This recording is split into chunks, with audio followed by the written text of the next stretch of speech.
السلام عليكم ورحمة الله وبركاته. وردوتو channel هي كم نغرتني فيا كسني بك وجرتني نجيني ربي سمبرا حاضراتو. هاد اللي طريقة روزة مقلوبة تندلقن قبل إرفه ولين دلنا نحنا ترى مقادين ميشان روزة من برباتشسو روزة أكسما شنكرتينا دنيتشا باذنجانا lukkuu jechuudha. Tamaatima daakamaa akkasuma salsaa fi tamaatimii qullubbii daakamaa fi ganjabiiloo daakamaatu nu barbaachisaa jechuudha.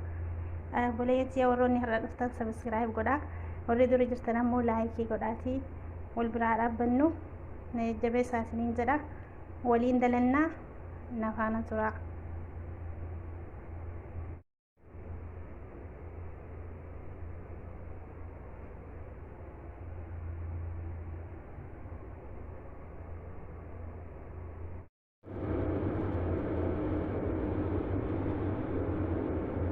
بسم الله. زيتون فيدمنا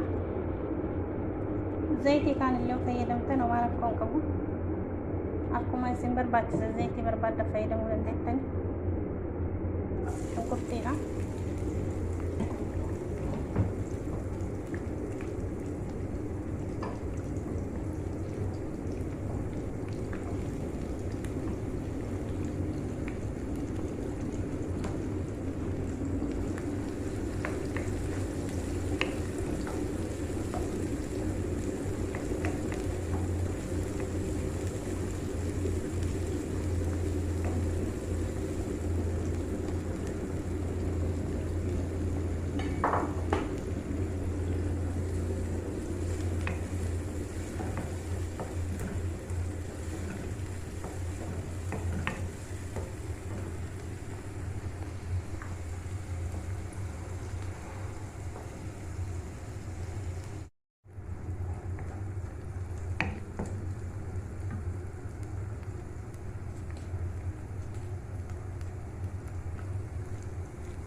ما شاء الله كجامة فقط خسارة على كنان دلقت تنين وزا مقلوبة من كيسا كيستي أو مشاي كده بلا مشان دفع يرجو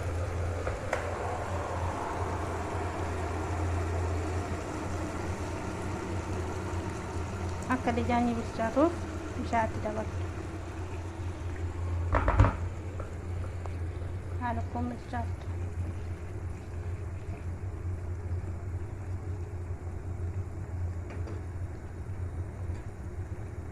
leemuna gurraatti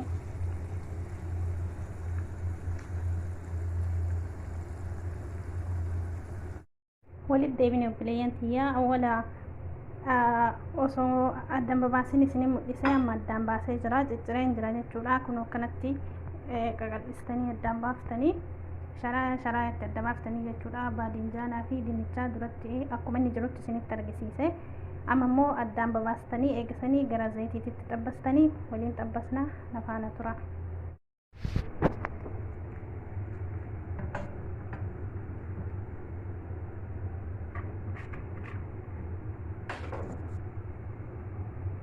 Bisa kanaan zayitiidha.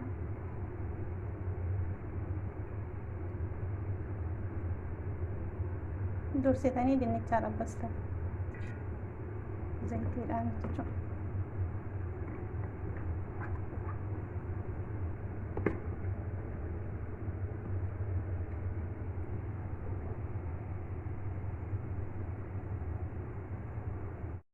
Egaa lukkuu keessaa baafnee booda ruuza sanii haala kanaan bishaan lukkuutti affeellisanitti naqannaa jechuudha. Sitti nu waa bilchaatu.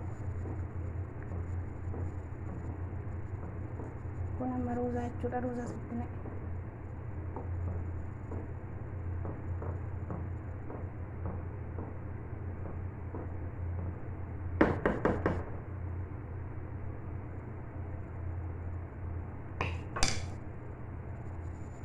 Kunuunsi lukkuu akkana keessaa baastan.